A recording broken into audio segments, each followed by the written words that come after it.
weeks ago, we were in Northern California, wine country there at Sonoma, when we saw a really action-packed race. But this week, our two classes are going to head east to the old famous 2.3-mile Mid-Ohio sports car course, right smack dab in the heartland of Ohio there. We've only got 3 races left in our season. It's almost do or die time for both our classes. So who do you think is going to walk away tonight one step closer to the championship? Welcome to the Ricmotech Sportscar Series Round 6 from Mid-Ohio.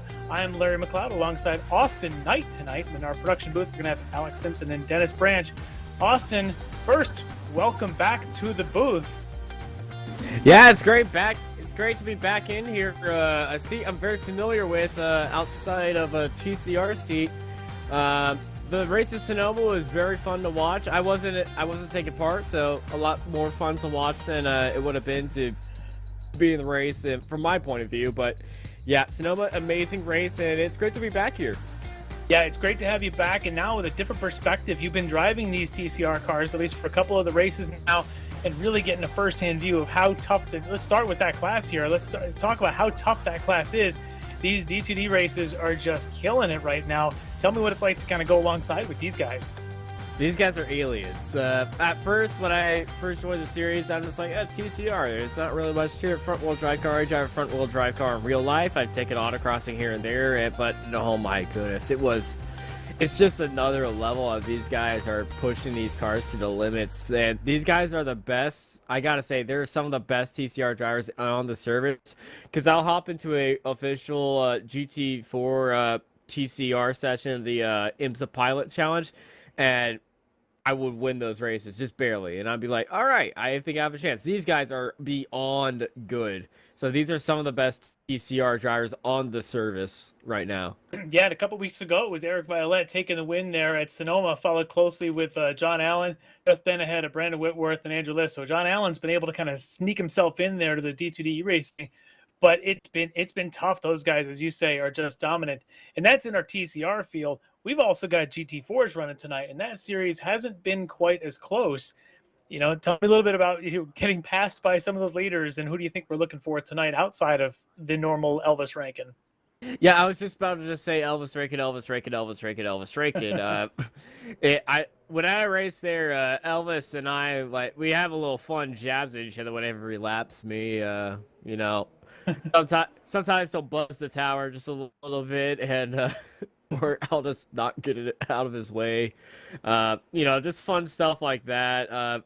He's some of the best. He's one of the best drivers on the service right now. Very exciting young talent.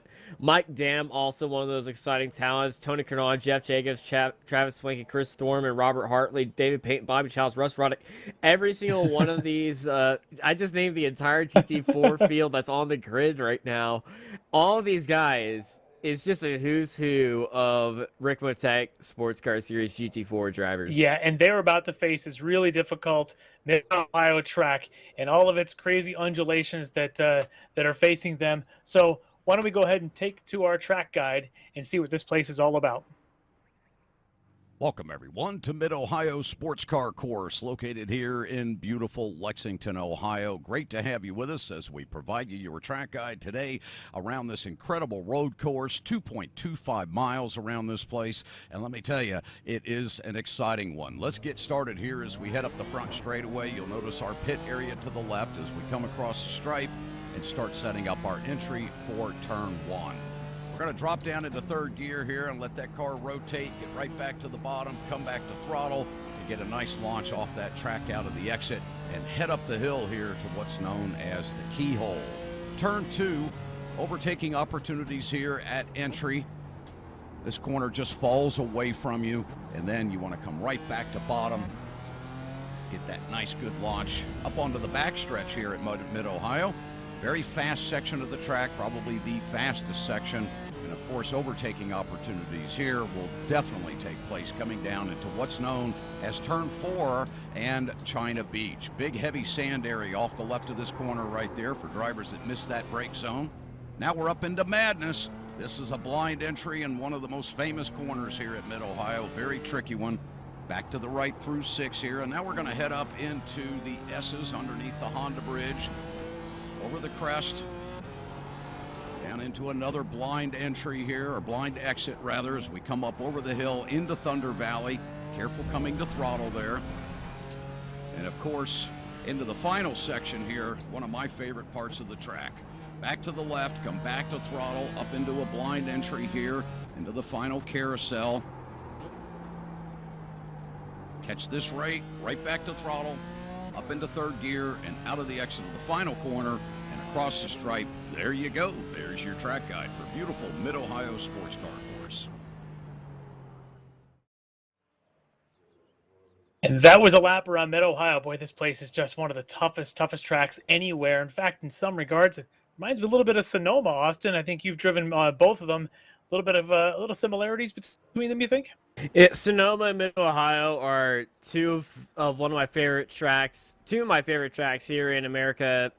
And, you know, Mid-Ohio is very fun, very exciting to drive in sports cars on track days or in a racing situation and qualifying where you're really just pushing your car to the limit around here. It's so fun to just really get a good lap time around here, just fight with all these bends, blind curves, and everything. This final sector that we are looking at right now with Travis Schwenke is one of my favorite final sectors in all of America. Yeah, that carousel, as you kind of dip around there, you're trying to get a good run back onto that front straight. It's just so hard to do, but when it's done right, as you say, it's super rewarding. So let's take a look at some of the drivers as we get into qualifying here. Let's take a look at our championship standings. And right now on the top in our GT4 class is Elvis Rankin. He's won a couple of the last rounds here, had the win back at Sonoma. And he's followed closely by Mike Dam, who's had a couple wins earlier, but's probably got to get himself back into the win column to stay close with Elvis here as the season goes on. Third spot, Tony Kernan, really been consistent all season long, right there solidly in third. Fourth, Travis Schwenke. In fifth, Chris Thorman. Sixth, Robert Hartley. Jeff Jacobs into seventh, Raymond Bader Jr. in eighth, Russ Ruddick ninth, and Randall McGrew in 10th there in the GT4 Pro category. Over in the TCR category is right now it's Eric Violette with a 6-point lead, and he and Brandon Whitworth are having a heck of a battle this year. All three D2D racing cars with Andrew List there in third have just been dominant. John Allen has been trying to get his nose poked in anywhere that he can. Had the second place last time out at Sonoma. Needs a lot more of that to try and crack into the top three. Right now in the TCR group, though, it's been D2D 1, 2, and 3 with Eric Violette leading the way. And so, Austin, as we get into qualifying, this place is a tough place to pass. What do you think qualifying means if you don't get a good lap? It means everything. When I raced here, it was bad qualifying and a bad race result. Good qualifying and a bad race result, but that was more of a starting issue than a a racing issue. It's pretty much follow the leader here. We do have some opportunities here coming out of turn one, heading down to the keel. There's an opportunity to get right up in that draft, send it down to the inside, but then you got that longer back stretch. It's going to be a drag race heading into probably my favorite braking zone in America. I'm going to be saying this a lot. You're going to hear this. But this back straight right here, this is where we're going to be starting the race from. So you see where that Honda sign is, where as soon as they cross that line, that is green flag. That's where we start in real life as well. This braking zone, big opportunity to make some gains right here. A good look down the inside. You set up yourself up for a great fight through here over this very cambered piece of track down the hill. A very off-cambered piece of track. Watch out for this curve right here.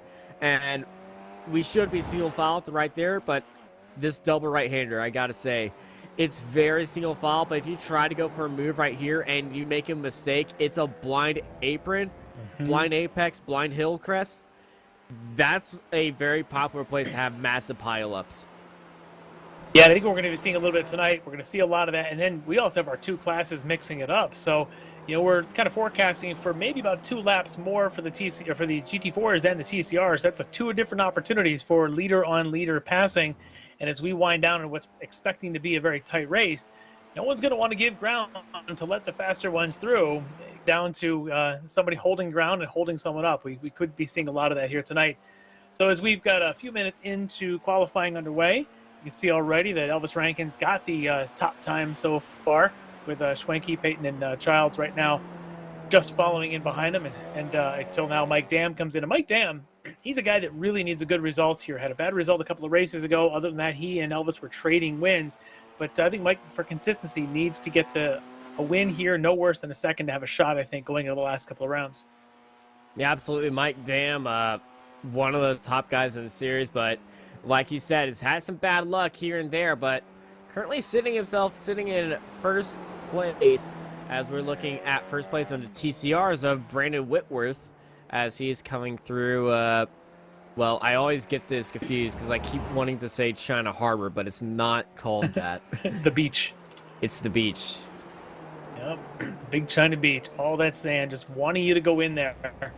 But if you do, you're not getting out. I must say, that's one of the gravel traps that I have not been in. You're not trying hard life. Enough. Yeah, in real In real life? Yeah. But also in real life, I only have about 40 yards of experience racing here. That's a good story. I'm sure we'll get to a little later. But yeah, so take a look at this. We talked about the Elvis Rankin, Mike Dam. Really, the other one I think it's been in this has been Tony Kernan, currently third in the championship.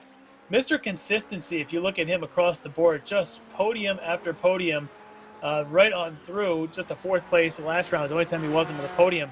And he's done it not necessarily qualifying in the front rows either. We saw him at Belle Isle qualify a little further back, came up, finished on the podium.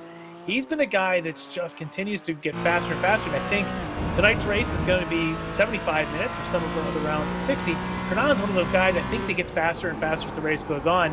75 minutes is 15 more minutes for him to make some moves.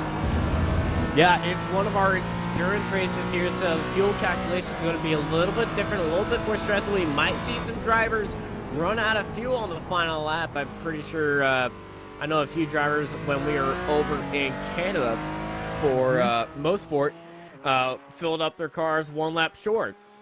And, well, they lost out a few positions from that, so hopefully they learned their lesson. But pit stops here, it's a game of their own. Are you taking tires? How much fuel you're taking? Are you short fueling? Are you over fueling? There's a lot of strategy going on in there. Are you adjusting tire pressures as well? Because the temperature here, it's not going to really fluctuate, but, you know, sometimes after testing, you want to adjust something that you just don't like with the car.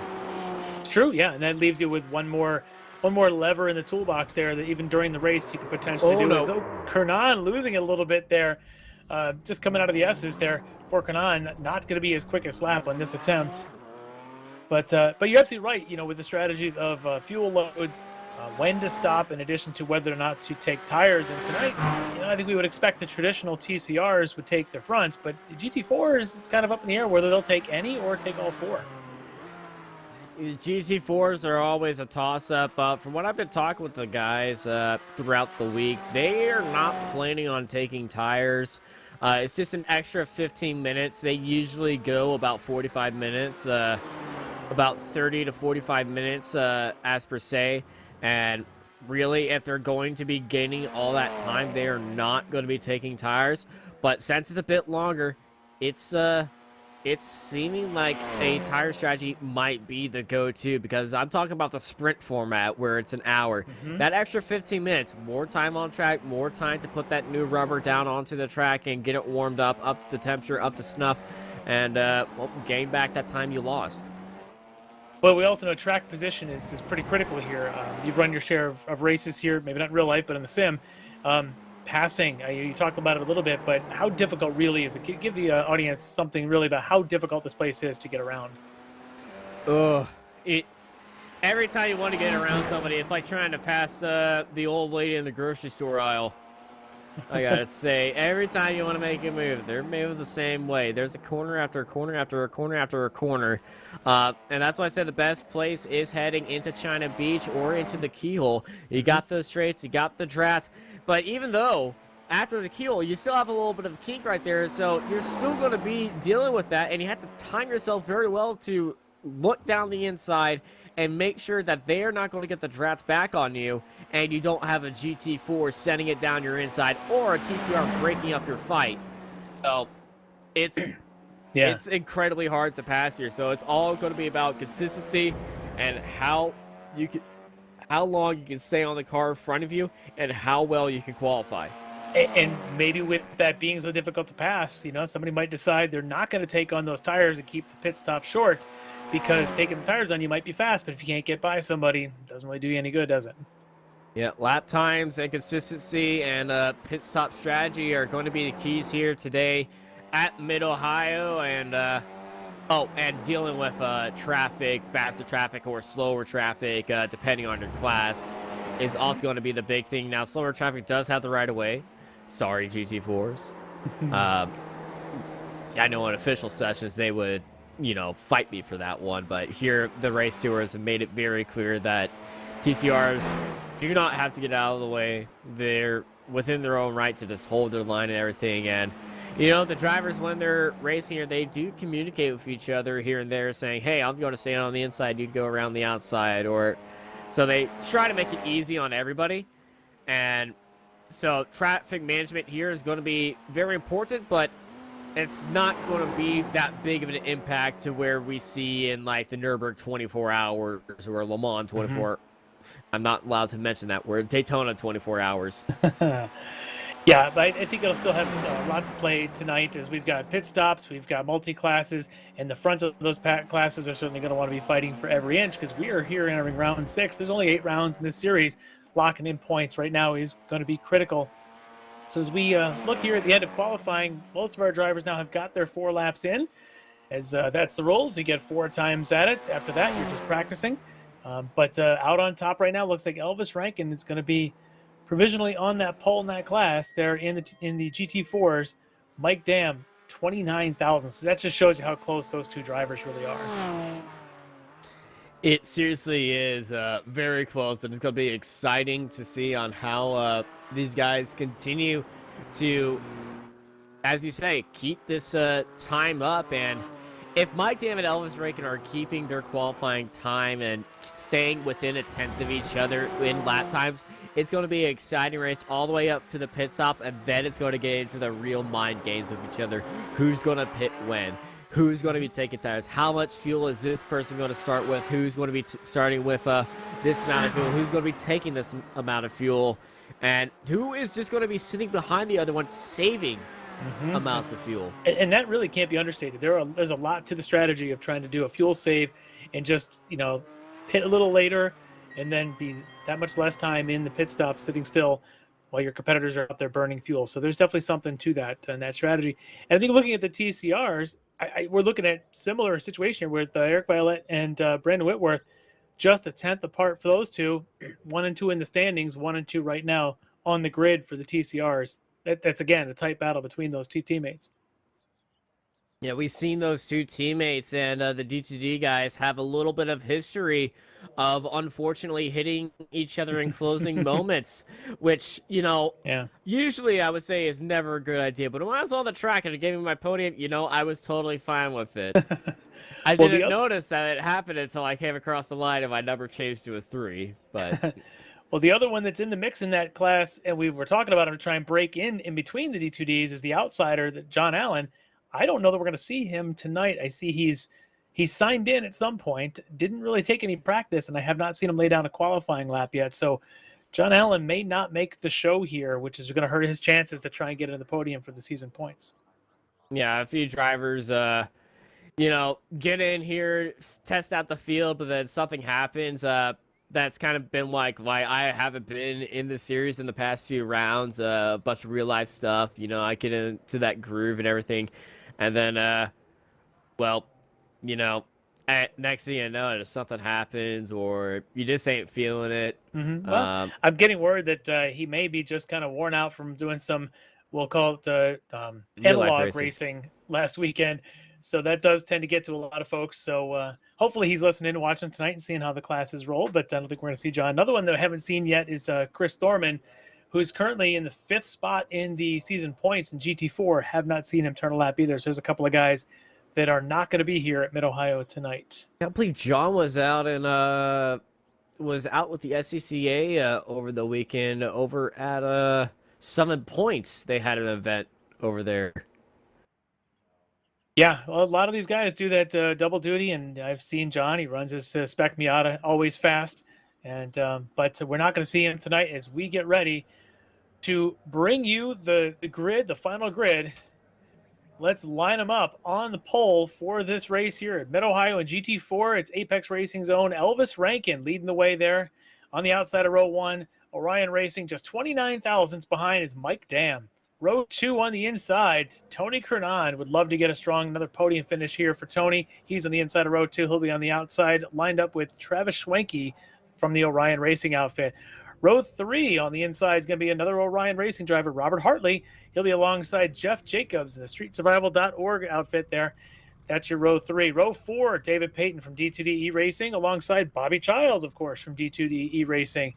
Row 5 is going to be Russ Ruddock on the inside and Kevin Ford on the outside. And we already talked about Chris Norman, probably not going to make the start of this race here in GT4. Over in the grid now for our TCRs, Eric Violette, your points leader. Now he's also on pole. He'll be leading the way with his D2D E-Racing teammate, Brandon Whitworth, just on the outside. Row 2 is going to be Andre Saunders now up to 3rd. He'll be on the inside of row 2 alongside Scott Brooks on outside of row 2. Row 3, Jay Shellington and Eduardo Lorente. That'll make up your 6-car field in TCR. So, Austin, is this going to be one of these crazy madness opening laps? Do you think folks are going to be a little conservative and settle in? Well, we're going by the real-life starting procedure, and unfortunately, if you know my history, this real-life starting procedure has unfortunately ended my real-life racing career. But, you know, these guys, they are not going to be affected by any incidents here. The pace car is going to come off at the start-finish line. That time's going to come down, but we are not going to be going. We'll be starting on that back straight after the keyhole and right where that kink is. And since it's a straight, since you're seeing that line come up, and these guys know where they're starting, they get a note saying this is the restart zone, we're going to be starting very close nose to tail coming out of that keel. Everyone's going to get on the jump, and well, as soon as I said everyone gets on the jump, 2 cars went away that everybody else just well, waited. A few drivers lining up the tires, but you know, they have a little bit of time to warm up the tires, try to figure out. I'm saying it's going to be a very big race heading into China Beach. It's not green flag. Do not listen to the lights or anything. We're just going to watch the lights turn pretty colors, but we're going to wait for the start. As you said, they'll be on the back straight here for round 6 of the Ricmotech Sportscar Series presented by Proforma Elite Texas Graphics, as the field will line themselves up 2 by 2 here heading down past 1 to turn 2. And what's going to be critical is there is a start zone that they have to be locked into. And I recall one of our races, it might have been our sprints and our Miatas that ran here in Mid-Ohio a few weeks back, had a little trouble. Some of the drivers deviating from their lanes can't do it. The stewards are watching. So you're going to watch as this group of GT4s, they all stay together in their lanes and wait for the leader Rankin to be the one that takes off on these the admins start. And then we'll have our TCRs do the same things here in a little bit. But here they come off the keyhole again, waiting for the stewards to say Elvis is going to have a large pack behind him when he finally does take off there in his Porsche. Elvis on the brakes. He's actually trying to warm up his brakes right now. He knows when to go, and it's green here in Mid-Ohio for the Ricmotech Sportscar Series GT4 class underway. And Elvis gets that advantage there. Mike Dam's going to filter in behind him, although it looks like a bit of under attack there from Tony Kernan. Want to try and push Mike Dam early on in this race, also try to hold his position over Schwenke. Schwenke, Hartley filtering in behind him. Now we've got our TCRs as they come down the back straight towards the starter stand. Violette leading the way, and now they have got green. And off they go, and it looks like that's a Saunders is going to try to make a move. Yeah, Saunders, though, trying to get a jump in inside of Whitworth. This is allowing the 72 of Saunders to get some drafted there, but Whitworth, he was reading that attack well, and he's going to sit right in the back of his teammate and get back going here as the TCR field. Very clean start, just like our GT4s. Violette leading the way, your pole sitter, your points leader, won the last round at Sonoma, trying to go back-to-back here, but we know that Brandon Whitworth is going to have a lot to say about that. These guys tend to fight tooth and nail at every single race. I don't expect to see any view different from the one we see right now. Next, 73 minutes. These two are going to be super, super tight here in the TCRs. And you've driven these. You've been in this series. Tire warm-up. What is this opening lap like if you're in one of these TCRs? very tread lightly. These front tires, they take about 1 to 2 laps to really hook in for a TCR. They will understeer. They're not going to respond to you. You're going to have to take it very easily. And these DTD guys, they put out a very helpful status for all the other TCR drivers. It's been helping them. It's been helping me improve my lap times, understand on how to work these tires, how to set up these cars and everything. But this opening lap is going to be very tread lightly. Lap 3 is where we're really going to see the DTD guys really start shining. Yeah, I'm interested to see that. And see if that's when the Violet and Whitworth start to really pull away as the car comes to them, because they really do seem to have a handle on what that car's performance is going to do. As we watch now, Elvis Rankin, our overall leader, a leader in the GT4, is already with a 0.9 of a second lead on Mike Dam, former teammate, as these guys are just starting to really put in quite a few good laps. If you watch the lines, you watch how much pavement these leaders use, they're right up almost inch perfect on those curves. It's pretty impressive, and to me, that's one of the reasons why you see these guys just a little bit ahead of everybody else, lap after lap after lap. And we got a manufacturer battle up at front. It's currently Porsche, McLaren, then back to Porsche.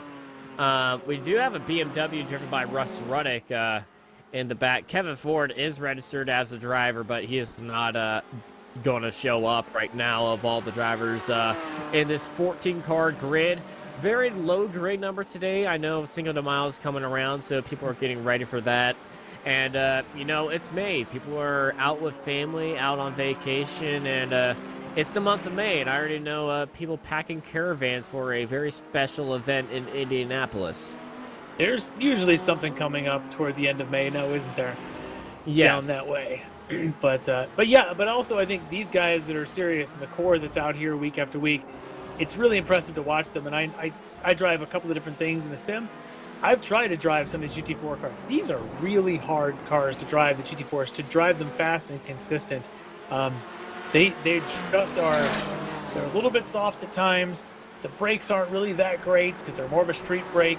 So when I see lap times, I see performance of what guys like Hernan and Dam and Rankin are doing, I'm just in awe of their abilities to control these size of machines on the tire and the brakes that they're running.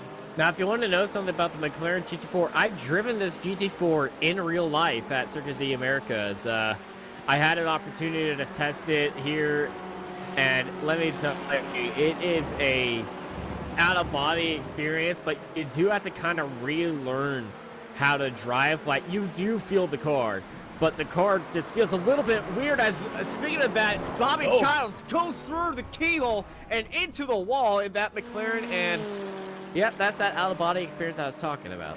Yeah, it doesn't feel right sometimes. Now he's got the out-of-race experience, unfortunately for him, as he hit that wall pretty hard.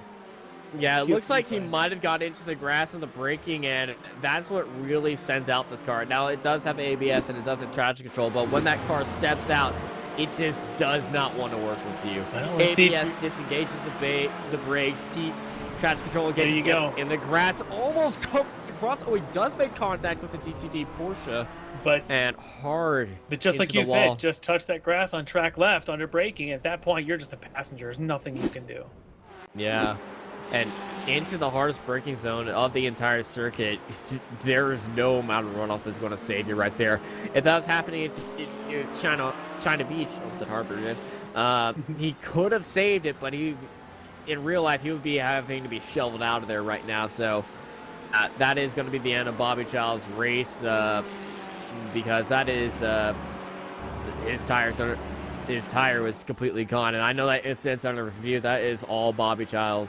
Yeah, and that's unfortunate. Just a simple mistake, just car placement. Certainly was not intending to come across the front of the car that was in front of him there, but those things happen, and for Bobby, he's going to pay that price by sitting in the pits for the next 10, 20 minutes or till his race is done. While we move back onto the track and see Mike Dam still trying to chase down Rankin, and Elvis already 1.2 seconds ahead. He's starting to pull out of draft even at this point. Yeah, Elvis Rankin in that Porsche. These Porsches very powerful, very good at these cornering and just coming out of the corners. And, well, hey, they're Porsches. You always know that these Porsches very well handling, and they get up and go, and they leave everyone behind. The McLarens are good at getting up and going, but the turning's a bit weird. And then we got the big giant beamers. Mm-hmm.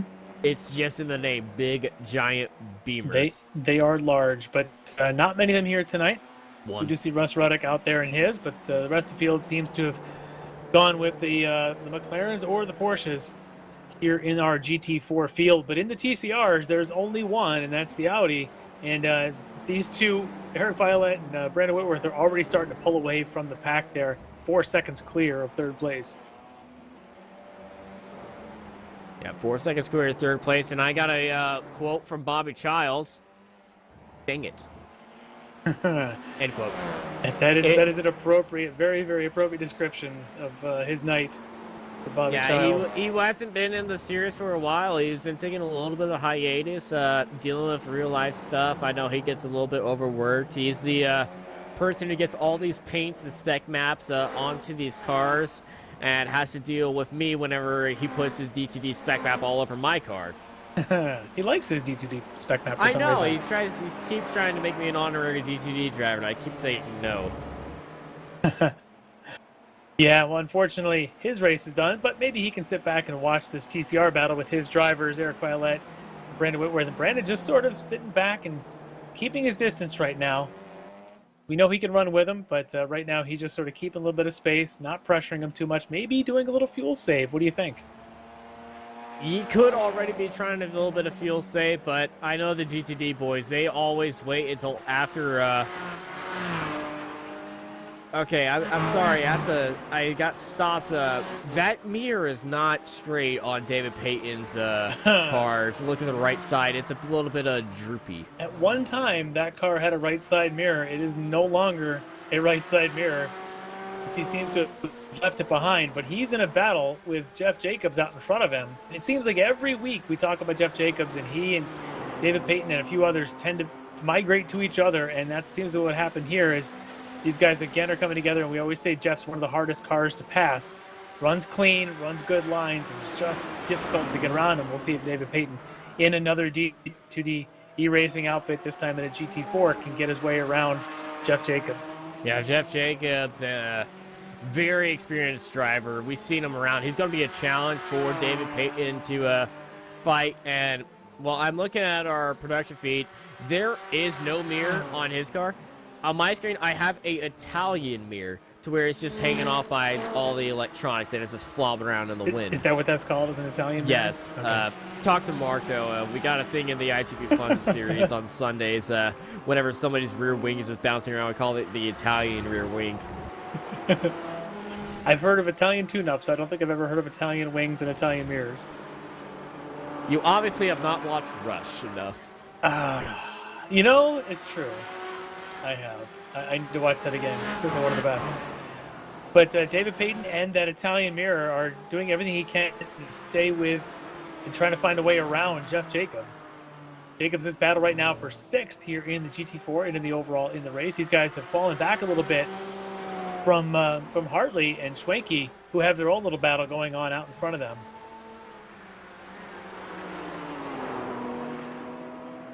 Jacobs always in the middle of a battle, whether it's here, whether it's in our GT3s. He's always in a battle with someone.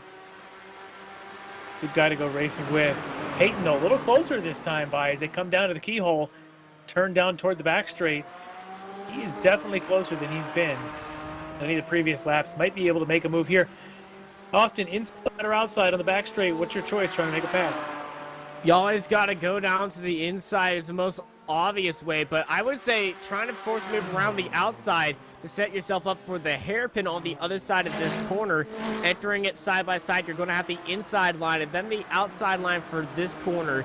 But I would say I always think 2 corners ahead whenever I race. Whenever I was going here, I never sent a move down the inside. If somebody defended down to the inside, I'd be taking them around the outside, and 9 times out of 10, that move would be mine.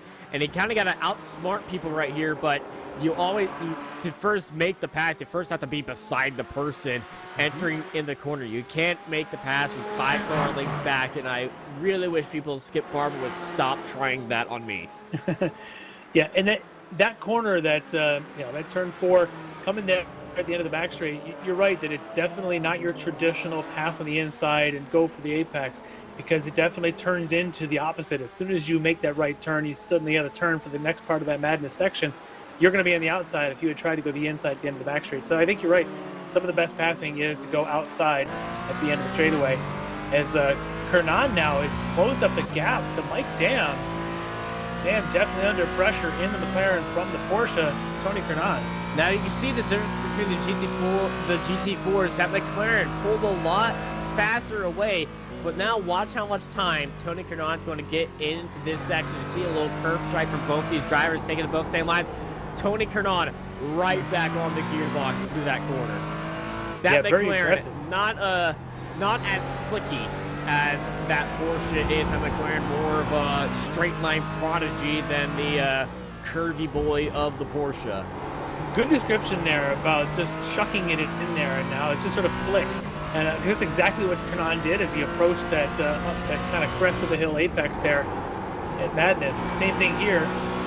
Definitely more of a flick maneuver than kind of a carving.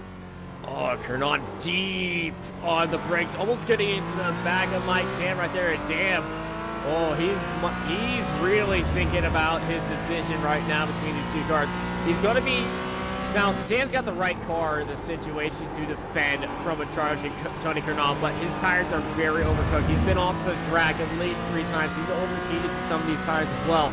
Those front tires, not as much grip right now because they're been overheated. He's sliding around, both of them going deep in this corner. He's going to get the advantage coming out of this corner, so he's not going to have he's going to have an easier time defending Tony Kernan. Tony Kernan's really going to have to get a little ballsy here in his overtaking process, if I am allowed to say that one. He can use a little bit of testosterone advantage at some point to try and chuck it down the inside and flick the car in. If he can find a piece of daylight, he says, hey, go for the gap. I just don't know how many gaps someone with the skills of Mike Dam is going to be leaving Tony Kernan. If we're going by last lap, going into that carousel, Tony Kernan, if he just gets very tight up onto the brakes, he could sneak his way down onto the inside, and that is a way that he could do that. I've seen that done so many times in the Porsche Cup, and we're going to see right here, because Mike Dam, he went deep last time. Are we going to be seeing that deep line again? Yes, sirree, but that's from Tony Kernan this time, not Mike Dam. Him out there, yeah. And I see Elvis Rakin also doing that. So it is the racing line to start out that, but these guys going to be very competitive throughout this entire race, and I'm expecting these two to stay with each other as that cone is murdered by Mike Dam until the pit stops, and then I'm expecting Mike Dam to go one less lap or one more lap than Tony Kernan, and then it's going to be a very big lap time battle between each other, out lap, in lap, and all the marbles. I tell you what, we have a chance, if you want, to talk to Bobby Childs, who we had seen early in the race have that move. So Bobby Childs has joined us here in the commentary booth. The unfortunate way for the race to end. You want to walk us through what happened? I'm terrible at this, and I showed it. Now, you always want to try to extend the entry of the corner, and I cheated a little too far left heading into the keyhole and found that magic iRacing blade of grass that loves to send the cars around, and unfortunately I clipped my teammate Dave Payton there and gave him a very interesting mirror addition there. Yeah, I've heard you guys talking about, and hopefully it's not slowing him down too much. I see he's still trying to go after Jeff Jacobs. He's having a heck of a fight with Jacobs right now, as those two have just been nose to tail for a number of laps. Oh, yeah. I think maybe that mirror sped him up a little bit. It's less aerodynamically resistant, pointed down, hanging on the car like that. It's the new thing in drag reduction for a GT4 car. Yes. Yeah. It's providing updraft. He's doing really well. We were a little worried about Dave in practice, so we thought he was going to be racing with the TCRs. But about 30 minutes of practice ago, he finally figured out, that the gas pedal's on the right and the brake pedal is somewhere else, and he found some pace. Didn't realize the Porsche was a TCR car, and luckily for him, he figured out that it's not, so that's a good thing. But speaking of the TCRs, I'm watching a great battle here of a couple of D2D racers between Violet and Whitworth. Eric and Brandon are having a heck of a very traditional TCR battle here tonight. Any team orders for these guys, or is it just go? Oh yeah, we've got team orders going on tonight. They are under strict orders to kill each other at some point. We know that's what everybody's waiting on now is the D2D guys to get together. So Eric and Brandon are just biding their time now, and at some point it's going to go into hunt-kill mode against each other, and it's going to be amazing to watch. And this is the point where I'm going to just stare at Alex and just ask, why did you have me in here when I could have had a easy podium? Oh, yeah. No, actually, I want to send a shout out to Andrew List, our team owner. Couldn't be here tonight because of some real life racing stuff. He would have been out there, I'm sure, making that TCR battle even more exciting. John Allen, we see, is in the session, but he's also not racing. He's had a lot of real life racing going on this weekend, so that's great for John as well. We miss him on the track though, and hopefully anyone watching who's interested in the TCRs, come on, get hooked up with the league website. Don't worry about my team's pace. We spend a lot of time working with the new drivers coming in. Eric and Brandon are great about sharing setups, about working with drivers on the track, spending time with them. Eric actually emails out track walkthroughs and track guides every week along with baseline setups. So we want you guys to come out and compete, and we want to bring everyone up to speed coming out into this league. So we want more TCR drivers out here because we want some really big battles. And Dave's around. No, that's not good. We'll catch up with that in a second because he was in that good battle there with Jeff Jacobs. We'll see what's going on there there he is in the gravel, coming out of it now, down in the back part of the track, coming out of the S's. Didn't see if there was an incident there, but he has fallen now behind Ruddick, who's taken over that 7th spot. We'll catch a replay here. So here's Jacobs leading Peyton. Dave Peyton now comes down, catches a lot of grass on that apex, and then a little bit too much of the edge of that curbing. Bobby, around, doesn't hit anything, at least. Bobby, I think you need to have a team talk about avoiding grass. That's the second DTD car hitting grass in the braking zone. Look, man. Dave's a landscaper now. I used to be a landscaper. We're just attracted to the grass. It's our natural habitat. It's 1 minute you're driving the car really fast, vroom vroom. The next minute you're back on your mower. You think you need to put some straight lines in it. The guys when they scanned the track just didn't do a good enough job. You want to straighten that up, fix those divots, fix the ruts, and get the world back right. Well, I think if you've got opportunity now to put those landscaping companies on the car and say, we will mow the grass even at the track. Oh, I'd love to. Anybody who's watching this that has a lawn care company, go ahead and reach out to me. We'll give you a discount rate. Well, D2D has gone 2 for 2 now, and getting them. Yours ended a little bit rougher night than Dave Payton's did, as he was able to avoid hitting anything and just tuck his tail back between his knees and keep on going. But we'll see if the rest of the group can go out there and find some grass. At least we know the TCRs can handle it. They just smash the right foot down and keep on going. The TCR control off-road is very enjoyable. You get a little messed up, then you turn it right back on there, and don't have to worry about, I have to lift because I'm off the grass. You're in a TCR, baby. You're in a tank. Well, I'm watching this battle here. Absolute tanks. We've got this battle here on keeping up with Mike Dam. I may have to use some grass to get around him because he's essentially a shadow behind that McLaren, just cannot find a way around him. We're just watching him corner after corner. He's got his nose right up underneath the rear wing of that McLaren. And I think, as Austin, you had said, once they get to the straightaway, even with the draft, not enough for the Porsche to be able to get around that McLaren. Yeah, the McLaren's got the pick up and go, but that Porsche's got the ability to sneak around the McLaren. He had an opportunity right there to sneak down his inside and try to scare Mike Dam. It's a little bit of a risky move right here. That McLaren's going to get a little pick up and go right now, heading into this section of the carousel. And then we're going to get into that point where I think Mike Dam has the best opportunity to make a move. You see him, he's just right there. And yeah, this is one of those things I almost wondered if they were to swap positions, would Kernan actually pull away? Because he does seem to be so much faster in the quote-unquote business part of the track. He will not, and I'm going to tell you why. That McLaren will overtake him in the street. He will be overtaken by that McLaren, and he will have to fight Mike Dam to keep that position in China Beach. And I got to say, if that happens, it's all up to Mike Dam. Where is he going to defend if he's fighting Tony Kernan? Kernan's going to have to be on the outside to get that position. He will not be able to keep that position if he's on the inside. He's going to be squeezed by that McLaren if he defends on the outside. And it's going to be a very one-sided fight. And like I said at the beginning, it's like that moment. You're stuck behind that other person in the grocery store aisle. You want to go for the milk, they're going for the milk. You want to go to the meats at the end of the aisle, they're going to go down the aisle as well. You want to go right, they go right. You want to go left, they answer their call, they swerve their cart left. Next thing you know, you're looking at parsley leaves for about 30 seconds because they won't move.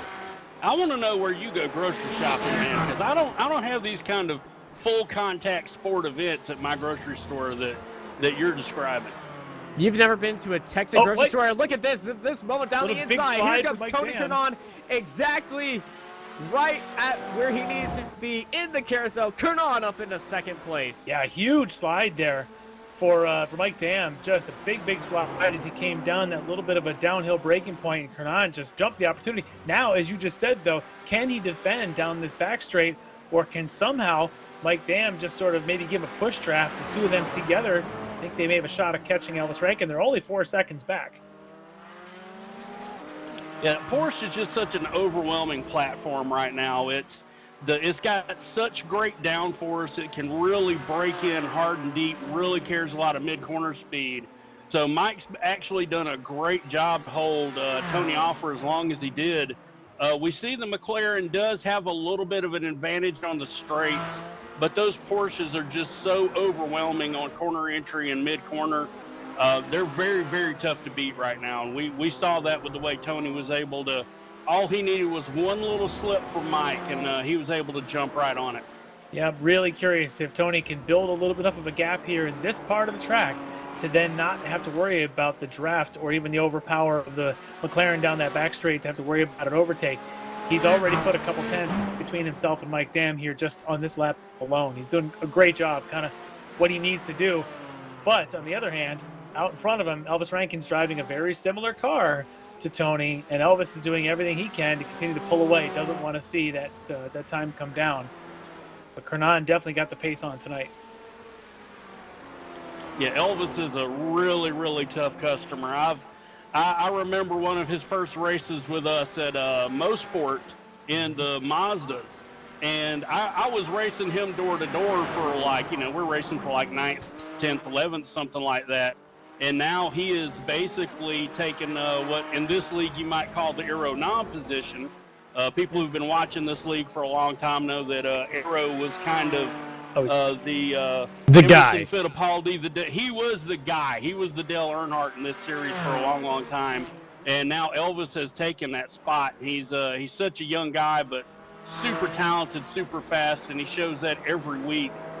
Even with we've put a stringent BOP on the Porsche to try to equalize things, and it's like we haven't even touched his car. He's just out there just turning amazing laps, hardly making any mistakes at all, and just really has established himself as the class of the field. He just, you said it, he doesn't make mistakes. His consistency lap to lap is just remarkable.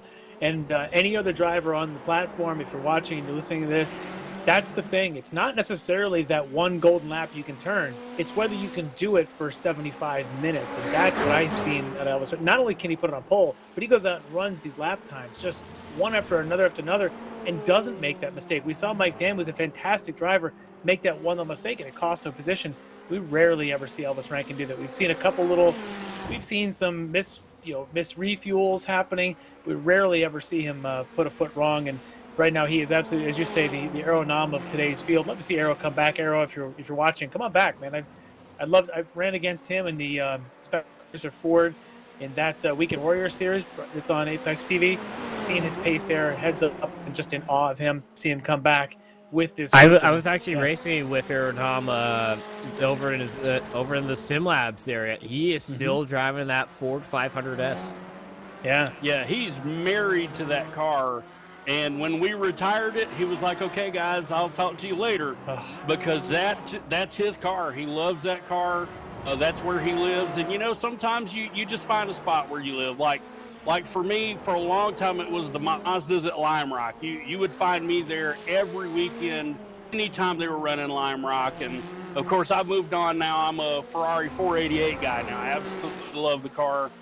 Don't do a lot of open races, but you just find that platform and you fall in love with it. And you know, sometimes that's what matters most to you, is how much enjoyment you're going to have in what you're driving. He may come back. I know he ran that Weekend Warrior Spec Ford series for a number of years, won the championship there a number of times. He eventually came back, so maybe he'll come back here to a Ricmotech series. Maybe it won't be with the 500 Ford. Maybe it'll be in a GT4, maybe something else. But hopefully Aeronom comes back, as we've got a lot of talent here, but we could always make room for more. Oh yeah, Aero, if you're watching, buddy, come on back, man. Yeah, because we're watching a really good battle here between another team's teammates, these Orion cars here, between Travis Schwenke and Robert Hartley. And these guys have just been, almost since the green flag, nose to tail in these identical McLarens and just flying around this place. But Hartley, with Schwenke right there, those guys are just putting on a heck of a battle. And that may come down to the end of the race, may come down to like a pit stop between them, as they're currently running 4th and 5th. Yeah, as we're seeing Tony Kernan now having to deal with that TCR in front of him.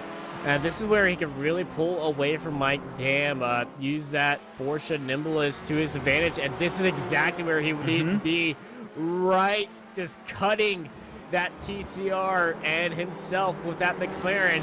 And now we got separation. Now Mike Dam is going to be a little bit frustrated with himself, and he cannot, I do not believe he has a way to catch up to Tony Kernan unless Tony has an incident right here. But we're approaching a halfway mark now, and this is when that fuel window starts to open up. Yep, we'll see how that plays out. But you're absolutely right. That was a great move for Kernan to kind of force his way around the TCR car and force it to kind of, not that it was trying to block in any way to Mike Dam, but Tony made almost a forced move through the madness section to get around him to make sure that there was somebody between there. A great move as he continues to lead that battle with Mike Dam. And then here we've got, again, Schwenke and Hartley still nose to tail, 4th and 5th.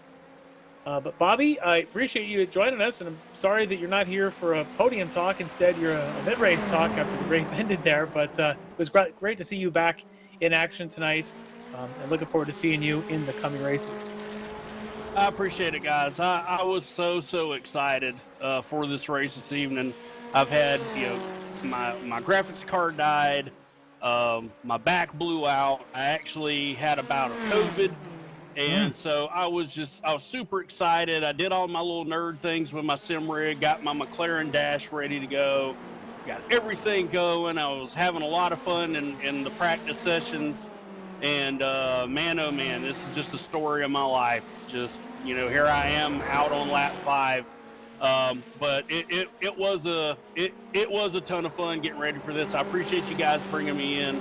Again, I want to send a shout out to Andrew List, send a shout out to Chris Thorman, who had to bail just before the race because of storms in the area where he lives. So he's watching out for that. And also want to real quick send a big shout out to the Unser family in regards to the passing of Bobby Unser. We've really gotten to know Robbie Unser well, dealing with the Ricmotech E-Series management with the Road to Indy and with Global Mazda. Robbie is such a cool guy. And if he's watching, we just want to let him know our thoughts were with him and his family tonight. Absolutely, a legend on the track, but actually almost a bigger legend to my generation off the track, of all the commentary that he did for the racing series over the years, and of course Indianapolis Motor Speedway and that entire Unser family. Bobby, an absolute legend, so certainly going to be missed. Bobby Unser passing away earlier, but But Bobby Childs, we do appreciate you joining us here tonight, and glad you could. In fact, in a way, I don't want to say I'm glad your race ended, but I'm glad you're able to make a little bit of, make lemonade out of lemons and come join us in here.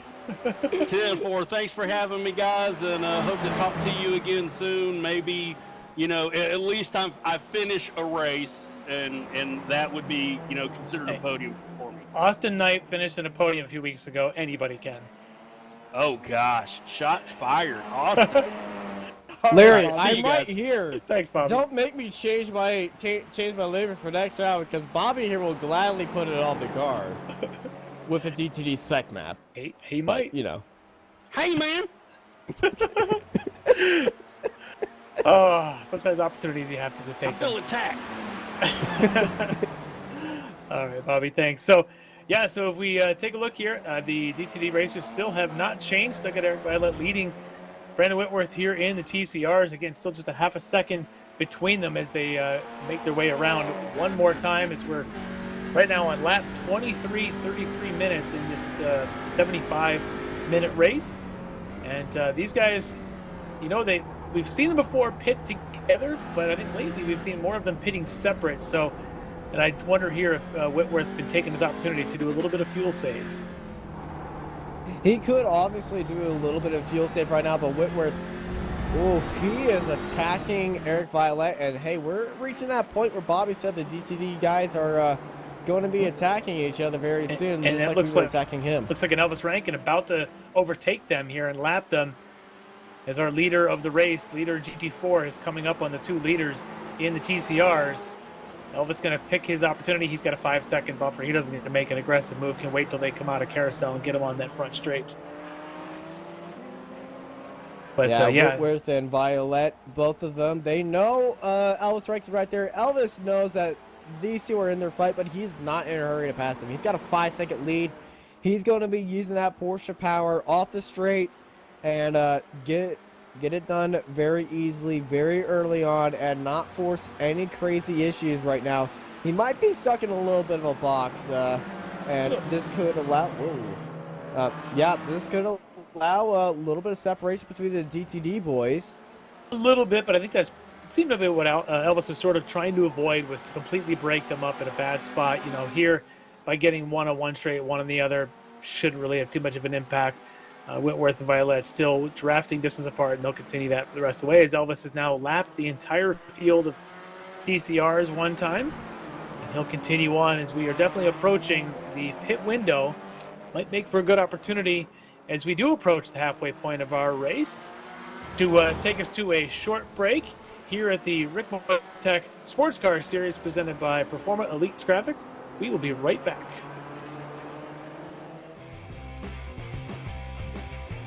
Ricmotech high-performance sim racing equipment. Whether you're just looking to have fun, train for race day, or become a serious esports competitor, Ricmotech has you covered. Hundreds of name brand parts. Support from experts that love sim racing. Trusted by the pros. There's only one place to go, Ricmotech.com.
Ricmotech high-performance sim racing equipment. There's only one place to go, Ricmotech.com. Welcome back to Mid-Ohio and the Ricmotech Sportscar Series presented by Proforma Elite Texas Graphics, and we are watching as the second and third place runners of GT4 are making their ways around, and maybe they're not, around the TCR leaders, as both Tony Kernan and Mike Dam are in the pits at the same time. So the battle for second is right in front of us as we've watched Tony Kernan make a pass on track to get around Mike Dam, and now Mike Dam's going to have to do it here in the pits as they are both coming to a stop. We'll see if either one of them takes any tires. It looks like, yeah, the McLaren might be up for a tire change. I don't see the Porsche, so Mike Dam might be taking tires on. We'll see, although that car probably goes in the air every time it comes in. We'll give that a minute and see where they end up. So they are definitely the first ones to come into the pits here in this GT4 class, as they were just about to get around. It might be a good opportunity there to not get run into and held up by the TCRs. And it's Tony Kernan out first, not taking tires apparently. Going to take the short stop if he can. And he'll come out just ahead of David Payton. And there's Mike Dam just leaving the pits now from his third spot going in. And he's going to be in 8th when he comes out. Several seconds now behind Tony Kernan. Kernan able to get out of there just a hair quicker. The battle still going on, though, is now the battle for second and third running on the track. That's Travis Schwenke and Robert Hartley. Schwenke still leading the way of these two. As again, everyone's starting to catch some of the traffic here at TCRs. Not a lot of traffic in this race tonight, with just the 6 entries in the TCRs and a dozen entries or so in the GT4s.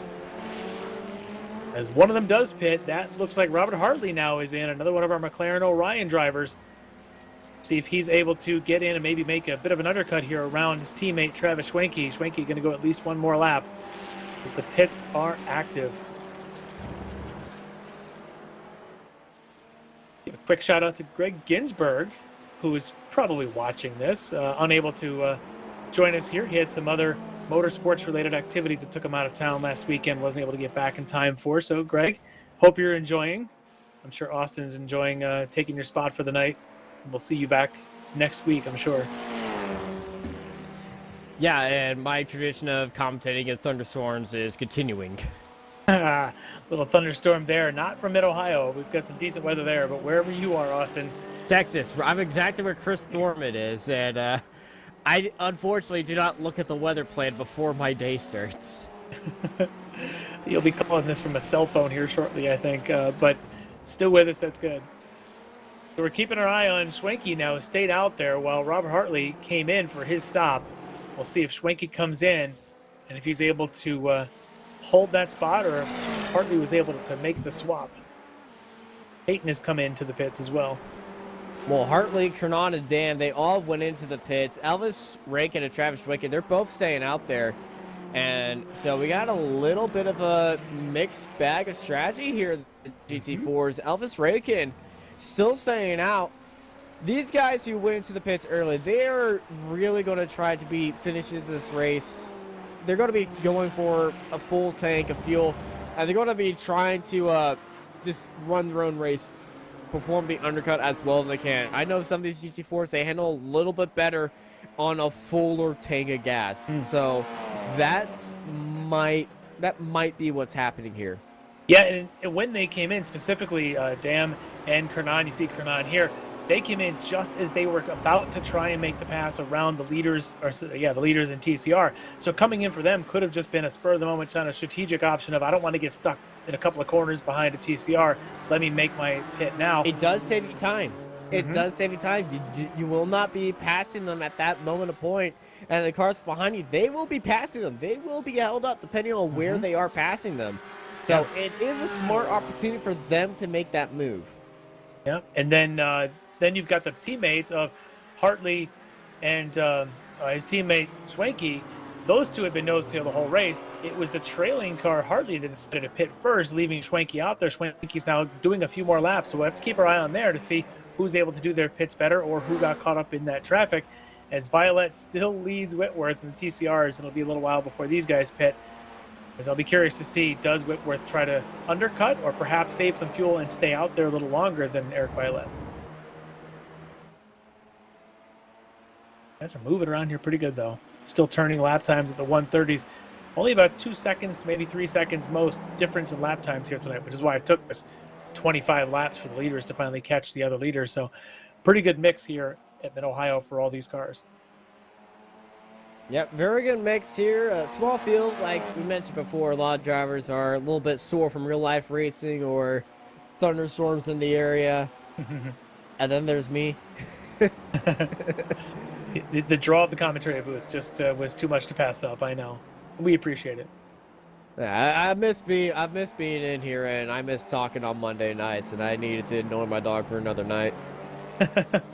Who has now crawled over to me and who's scared of the thunder, so he's hiding right next to me, just glaring up at me right now. Well, there's no thunder, there's no lightning, although they do often get tornadoes in Ohio. Right now, there aren't any. The only thing going around here that fast seems to be Elvis Rankin, who continues to spin around this track, leading this whole field. We'll see how much of a net margin it is when he finally does come into his pit stop. But these leaders in TCR, these teammates still are not pitting. We're coming up on the 44-minute mark. These guys haven't dove into the pits quite yet. In fact, only about half the field still yet to pit, as we see Andre Saunders heading in into the pits. I know these TCR guys, they want to go as long as they can because these tires that they're on, they're going to have a little bit of a change to them if they do take tires. They're going to go back to that unpredictable feeling, and you don't really want that on a light car. So it's better with a bit of a light car. They train with that. That's how qualifying is for them. A light car is not really putting a lot of pressure on these very cold tires, so they aren't going to be wearing them out that fast. So that's kind of what they do. It's kind of opposite what you want to see in the GT4s, as Brandon Whitworth is going to be trying a different line behind Eric Violette and trying to get in his mirrors. And we might have a little bit of communication from them saying, hey, this is Brandon. Brandon might be trying to go for the pits this time by, judging by how more aggressive he is behind Eric Violette. Elvis Rankin dives into the pits as well. We'll keep our eye on Rankin to see how far ahead or behind he comes out with Tony Kernan, his nearest competitor there. But yeah, watching this, Whitworth definitely had a different line in several spots. Coming out of that Madness section on that right-hander, he definitely stays closer to the left than Violette does. And here you go. Here you go. Now they are going to break it up as Whitworth makes his stop. We'll keep an eye on him as Elvis Rankin is currently underway with his stop. Yeah, you can tell somebody's going to go into the pits by the more aggressive line. You know, a hard in-lap is always a big old sign of saying, hey, I'm going to go into the pits. Boom, there he went. And Travis Schwenke now in there, so we'll see where he comes out relative to Robert Hartley. Those two, again, have been nose to tail. As Jeff Jacobs crosses start-finish and now is registered as the leader of the race. Jeff Jacobs getting a point for leading a lap, which here at the Ricmotech Series, you get points for wins. Jumped Rankin. Kernan has jumped Rankin. Tony Kernan has just jumped Elvis Rankin. Kernan is the net leader. Oh, weird. This is going to get interesting now in the next 30 minutes as we now have a 30-minute sprint on our hands to finish. Rankin had just been out there in the front. What I believe is we had seen the pit stops side by side of Kernan and Mike Dam. It appears as Kernan did not take any tires and Mike Dam may have taken tires. That would explain their gap. We might be seeing the same thing. Elvis Rankin may have taken tires. Now we're going to see can the tire advantage, having fresher tires, help him with his lap times and close that gap down, currently about 3 or 4 seconds behind your assumed leader, Tony Kernan, once Jeff Jacobs makes his stop. Yeah, Tony Kernan's pit lap time was 47.63 seconds. Elvis Rankin was 59.25. That is clear signs that he did not take tires. Tony Kernan really making that Porsche work here right now. And, hey, the 84 back in that lead, and he could go for the overall lead as he's still behind Jeff Jacobs. And Jeff, he's still staying out right now. But look at the gap to Elvis Rankin. That gap, he's got one of the fastest guys in the entire world behind him. Yeah, and I think Kernan probably knows his race is with Mike Dam. He knows that Elvis is going to catch him. Mike Dam, though, being 10 seconds back, is going to have to work a lot harder as Elvis back there kicking cones at the exit of 1, pushing that car hard. That is one poor cone, guys. Come on. It'll be back up next time by. I know, the Brave Marshals here are insane, but come on, yeah, guys. but Kernan, yeah, fantastic job of getting around Mike Dam. We had seen that. Great job of the pits. Now can he make this work? A 75-minute race on one set of tires. We'll see. We've seen this in other leagues. We've seen him in high-level open wheel racing where, you know, the tires start to wear out and the car with the fresh tires finally comes alive at the end of the race. We may see the same thing. Mike Dam may not be out of this for second place yet. Elvis Rankin has cut this down to about 1.8 seconds. He's taken almost a second already out of Kernan in just the last lap or so, as Kernan is right on the heels of Jeff Jacobs. So our 3 race leaders are together. Jeff is really babying that car. Jeff just reported. Very. I just heard the radio to radio. I think Jacobs is coming in right now. He just told Kernan. He's out of fuel. He just told him he's coming in. And there he goes. Jeff has been very big on fuel saving, and I feel like he was just at the end of his fuel life. And now Tony Kernan takes the lead of this race by 1.5 seconds with Elvis Rankin right behind him. But Elvis was about 3 seconds when this lap began. Yeah, Elvis is just flying right now. Again, he's on those fresh tires. Elvis Rankin. He's being Elvis Rankin. He is Elvis, but he's got a challenge. He's got something in front of him he's going to have to do, and that's he's going to have to make an on-track pass. And that's around here not easy. And they are similar makes. This isn't where it's the McLaren. He's got more power than a Porsche. It's Porsche on Porsche, and we'll see where he's able to make his move and how defensive does Kernan get, or does Kernan know that his real battle's with Mike Dam? Kernan's gonna. He's going to try to hold up Elvis Rankin. He's not going to give up a fight at any point. He knows he's leading this race, and he knows right behind him is Elvis Rankin. And what a win it would be for Tony Kernan to hold off Elvis Rankin. But can he do that for 20 straight minutes? It's a tall order, but I'm interested to find out. I would love to watch this. We'll see how hard does he make it for Elvis. And I'm also still watching that gap to Mike Dam. Mike Dam's taken a little bit of time out of Kernan's lead as well. So, again, Mike Dam not totally out of the battle with Kernan. And that's what makes me wonder if Kernan knows he's going to lose this battle to Rankin, and maybe just stay behind Rankin and try and draft him a little bit here and there and just try to stay on his lap so that he doesn't get caught by Mike Dam in the next 25 minutes. Yeah, Rankin on the gearbox right now of Tony Kernan. And if this is just going to be time-wise, Tony Kernan would have lost this by now. But now Mid-Ohio is going to be Mid-Ohio. And Elvis Rankin is going to have to get a little bit creative right here, going for this overtake. He's looking down the inside, selling the dummy. Unfortunately for Elvis Rankin, Tony Kernan's not going to be buying any cookies from him right there. A good try, though. You do that kind of move, and it slows him down corner wrenching. Hopefully you get a better exit than your competitor does. But we'll see if Elvis takes your advice and goes to the outside here at the end of the back straight, or if the only thing he's given from Kernan's the inside. The answer is going to be neither on this time by. While we watch these two, the other battle that we had mentioned earlier before the stops was Schwenke was leading teammate Hartley. Hartley was able to make that pass the pits. Again, not by much. He's only about 0.8 ahead, so those two are still battling as we see them here going around, finally getting around Eric Violette, who still has not stopped, still leading in the TCRs, but Hartley able to make that swap. We'll see now as the shoe's on the other foot. Can Schwenke find a way around Robert Hartley?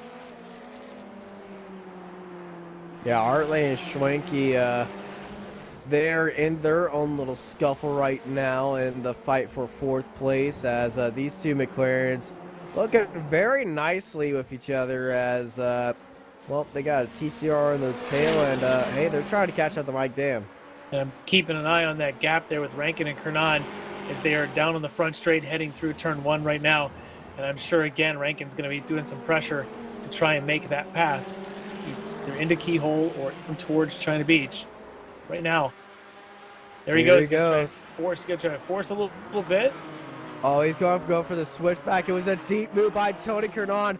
Elvis Rankin had to get onto the grass right now, but Rankin, he's now on the inside of the track. He wants to be on the outside of the track. He let off right there. He's getting the draft, and he wants that speed heading into China Beach.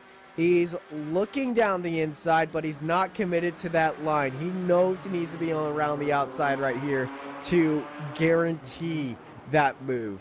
Yeah, good attempt for Rankin. Great defense for Kernan not to totally give up on that corner once it looked like there was going to be a little over-under. Kernan stuck with it and able to hold the position, but just barely, as I'm still looking at Mike Dam taking another half a second out of the lead from these guys. So Mike Dam still approaching. The longer Kernan holds up Elvis, the easier it's going to be for Mike Dam to catch one or both of these guys. Absolutely. It's going to be coming down to the wire between the top three if this continues on. Elvis Rankin needs to think to himself. He needs to strategize or just listen to the broadcast, which I know some of these drivers sometimes do and sometimes don't. When I drive, I do. Sometimes some good hints are given. That's good to know, and I'm going to use that next time. I'll just start talking to you, giving you tips while you're in the car. But here comes Elvis Rankin again. This is definitely the closest he's been coming out of turn one of any lap. Tony, he knows Elvis got the speed, he's got the track, but he's defending on the inside.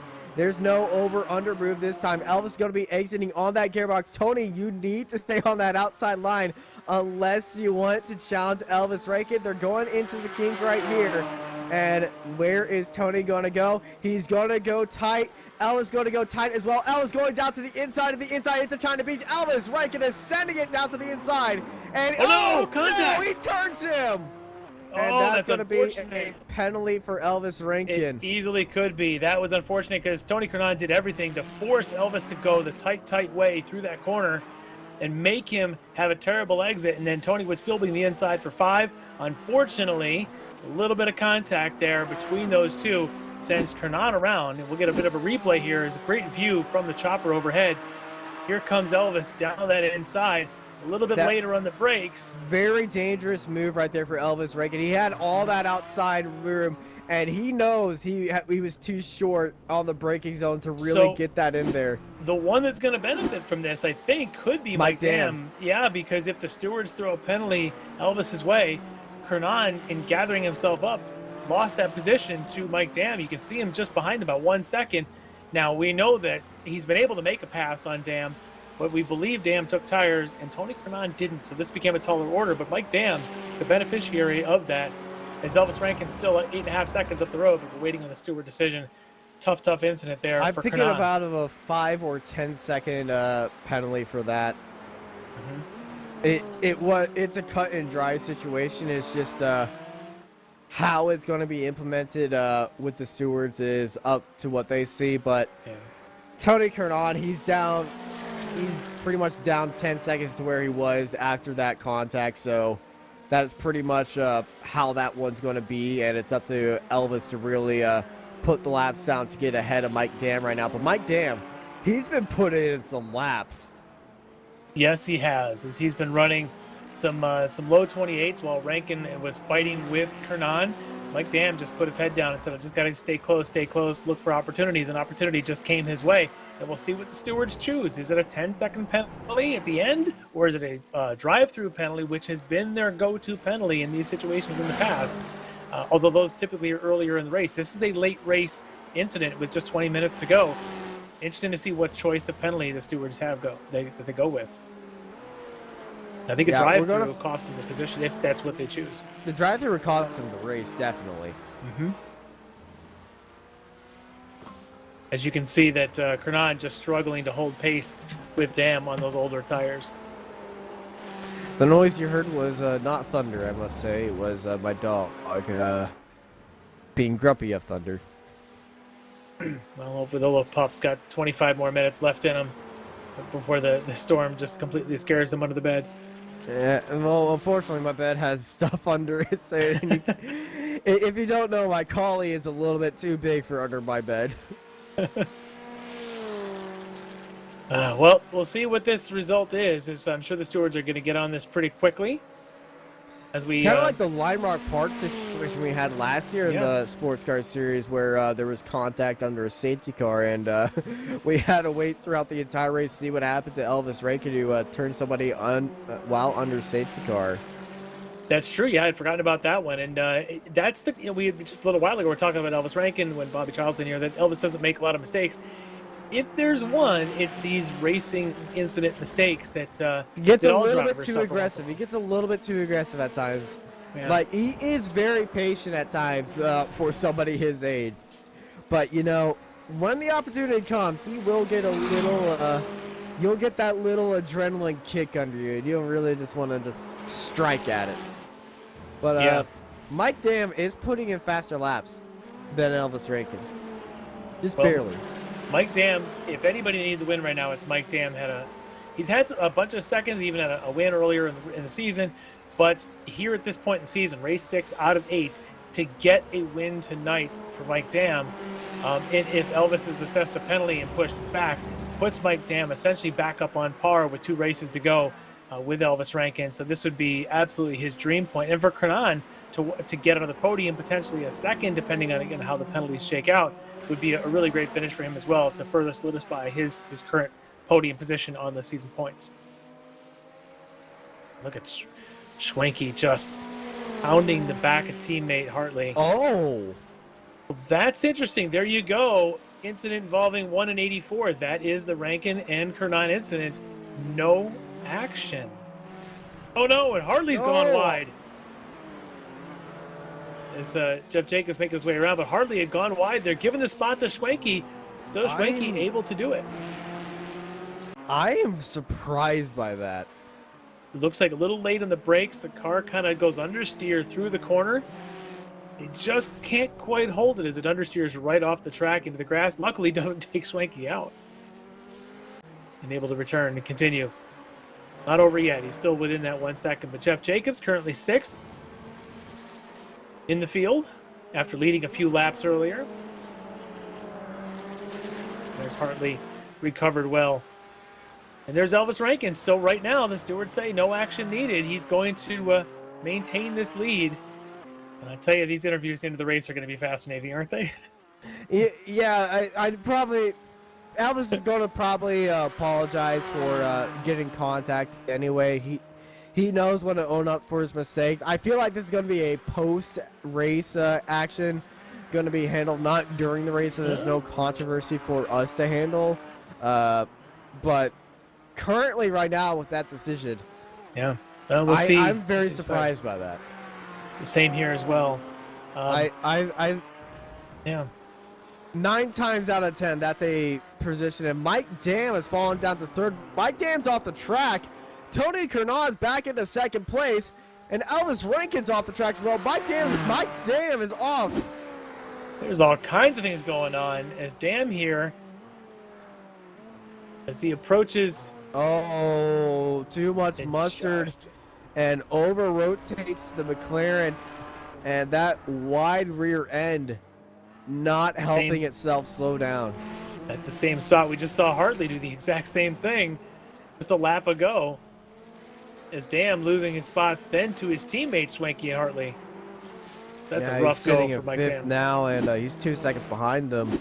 So, I'll be watching that. Elvis Rankin, he did go off track as well, but well, we're now back to what would be the what would have been the running orders since pit stops happened. The only thing that has changed since pit stops happened is TCR. Violet's still leading, but Brandon Whitworth is nowhere to be found. We didn't quite see where he may have had an issue, but Whitworth now running in 4th in the TCRs, quite a bit further behind Eric Violet with a couple of cars between. So for Brandon Whitworth, not a good post-pit section of his race, and he's currently having to fight to get back on the podium there in TCR. As we're watching the 3 Orion McLarens, Schwenke, Hartley, and Mike Dam in that order. Only one of these guys can finish on the podium right now, and Schwenke right now has the instep for that.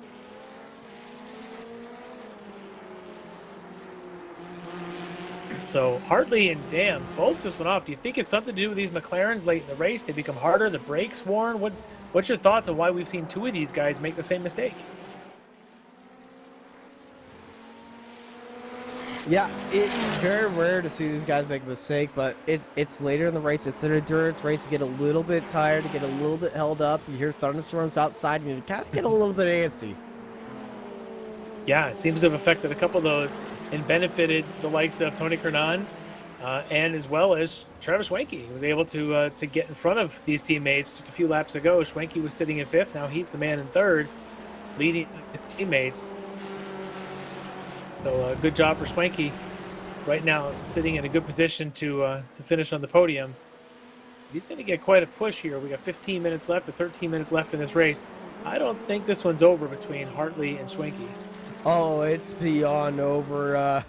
They're going to go all the way for the next 12 minutes with each other. He's got the Schwenke's been running very consistent, very solid laps, holding that gap. You can see right now about 1 second or 9/10. It's been holding that pretty consistent lap after lap. And Hartley, you got to think about him going, okay, I made this mistake, and then I saw my teammate make the same mistake at the end of the back straight. Does he start second guessing his braking point? Because that's a braking point. Is there any good markers around the track for that braking point anyway? It seems to be one of those in iRacing where there's just not like a easy to see sign. You really got to feel it out. You know it when you hit it, but there's no real obvious brake point. There's no line. There's no brake board that's in your vicinity saying this would be a good spot to brake. You really got to look at the grass and the track dimensions. Some people use the line in the track, and some people they know it when they feel it. And that's what really separates great drivers. They just know it when they feel it, and they can't really point out their brake point. They just feel it. They've done enough laps here to where they're just feeling it. Yeah, and that, and like you said, though, at a 75-minute race, you start to get a little bit tired, you blink a little bit extra and down that back straight, and it's easy to miss that braking point. Could have easily caught out Hartley and Dam just a few laps ago. But somebody who's not struggling has been Elvis Rankin. He's been running in the 27s now, which is essentially his qualifying pace here at this stage of the race. Just been flying in that Porsche of his. We had a good shot there of the only BMW in the field, Russ Ruddick. Right now running in 7th.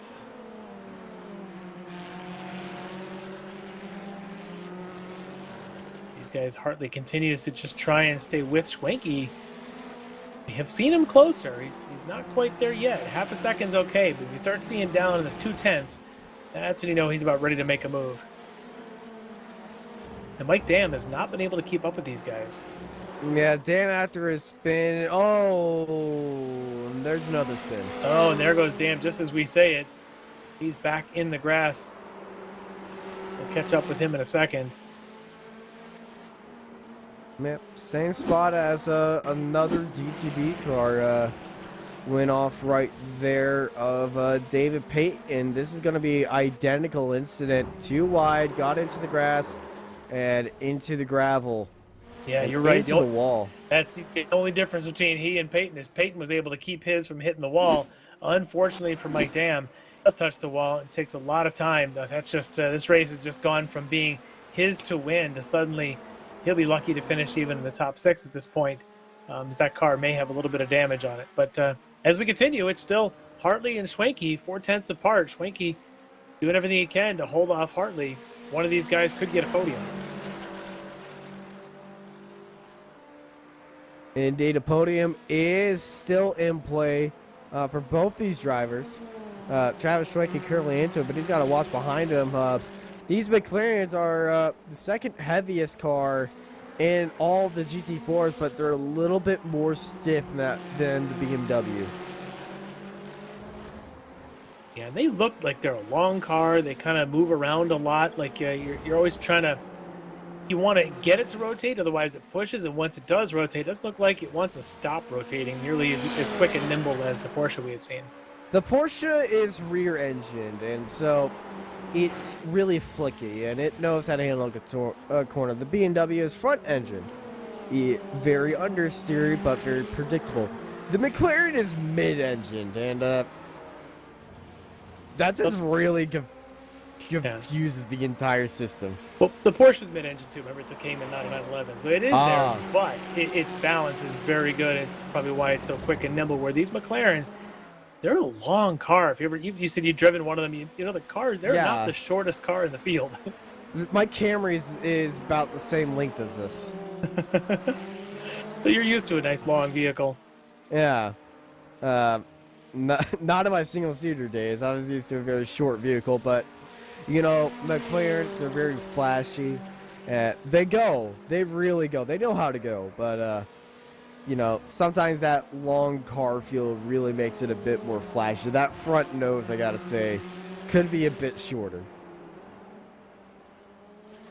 But it is a beautiful front nose. As we're coming up on about 7.5 or 8 minutes to go in this race, and at their pace, it's going to be somewhere around maybe 4 or 5 laps. So if you're Robert Hartley, you're kind of running out of time to try and get around Schwenke, but he's definitely keeping it close now, about 3.5 seconds behind Schwenke. This is the best battle on the track here for third. And we've seen him stay close. I think the key here, we've talked about it, staying close in the keyhole to have a shot at the end of the straightaway seems to be the key here around Mid-Ohio. That is the key. Just, well, you put the key in the keyhole and boom, there you go. You're welcome for setting you up on that. Yeah, thank you. But here they go. Ken Hartley get a run off of 1 and get up onto the back of Schwenke. And we saw how Elvis Rankin was doing it, which was getting a great run off of 1 to the point where he can get side by side when he was trying to get around Tony Kernan. In this case, Hartley not able to get that kind of a run on Schwenke, but as they come off the keyhole this time around, you can see that gap, 4/10. You know, not the best draft you're going to get, but it's a little bit enough to stay with him. That just comes down to breaking points and then good lines through 4, 5, 6, and the rest of that uphill, downhill, roller coaster type section. Yeah, the roller coaster is definitely, well, it's the most fun part of the track, but it's also the most difficult to find. And, well, we've seen some of these guys, they're trying to push through themselves through here. They're trying to get a little more speed through. They get a little bit wide. They get into the grass, and well, they've lost it or they lost some time. Either way, they're after they put the key into the lock, and they're trying to give it a little fiddle diddle, and fortunately it just wouldn't open, and they're stuck in there. As our leader Elvis Rankin just continues to pound laps as he comes down through the keyhole one more time, going around one of our TCR cars as he gets his way down the back straight with just about 5.5 minutes to go. Schwenke continues to press his luck there on corner exit a couple of spots. He's catching dirt. That's one of them there on turn 1. And I'm just wondering, he'd done it again going down towards the carousel near the end of the lap. And at what point you do this 70 minutes into a 75-minute race, do you make that mistake and put the car sideways, as we saw Mike Dam do? Because Schwenke certainly seems to be dancing with the devil in that dirt edge of the track. He likes living on the edge. Quite literally. Well, we've seen it bite Bobby Childs when he went off a little bit. We saw it hit Mike Dam, David Payton. We've seen a couple drivers catch a little of that track edge. Schwenke is definitely gambling with it right now, but maybe he has to because Hartley is just forcing him at every corner. Just so tight to him right now, just 2.5 tenths back. Yeah, but I don't believe the Orion team has any background with landscaping, which was Bobby's reasoning for that. That's true. You know, they're not quite into the landscaping world, but they, as you see here, this is one of the spots. He's a little better this time, not even up onto the curb on the right side of that corner that's there. Deep though. See if Hartley can get a run. He's as close as he's been down the front straight.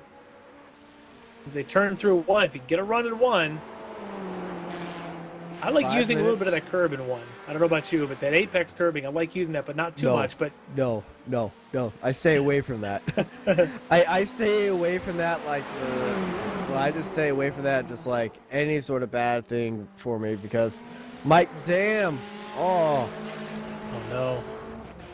I think he was a bit off track right there and was just trying to get back on, went a little bit wide through turn 1. That curb, when I race USF 2000, is about 1/3 of your wheel. And if you hit that, you go flipping. Yeah, well, and, these guys, this is close. A bit deep into that zone, and Hartley got right up beside him, but he was back where he did it with. Did he just lock up? It looked like a lockup, didn't it? You got ABS, buddy. Well, sometimes the front end of the car gets a little light. You see that. You'll see that in some of the Porsches as well.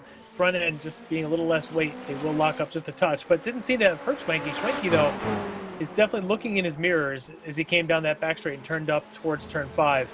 You could see him take that line, and Hartley is just ready to pounce, focusing on his good apexes and exits. As we are now within 3 minutes, about 2 laps to go here at Mid-Ohio in round 6 of the Ricmotech Sportscar Series presented by Proforma Elite Texas Graphics.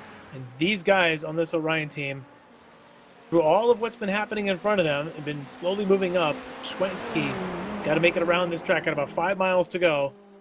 He's got to do it with a teammate hounding him. I'm not expecting these two to really fight each other.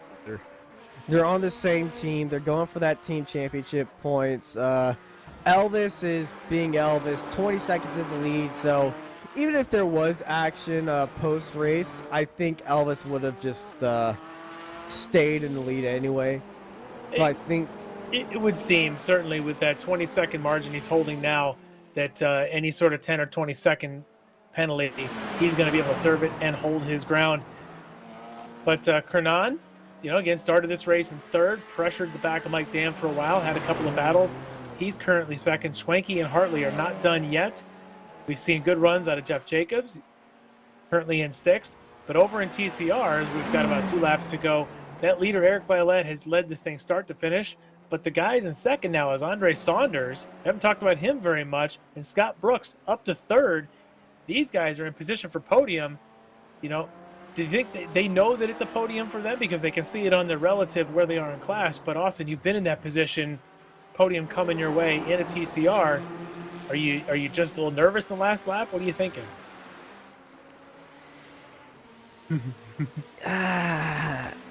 When it's going to the last lap, I'm not really thinking about a podium because in this situation, they're nowhere near each other. In my situation, I was all by myself, but they were always up there, and I was just happy with a top 5. Yeah. But in their situation, they're racing each other. They aren't even concerned. They're going to be trying to finishing ahead of one another either way when that clock hits 0. Well, these guys here, they are about 27 seconds behind Elvis Rankin. Oh, that's a big slide for Schwenke.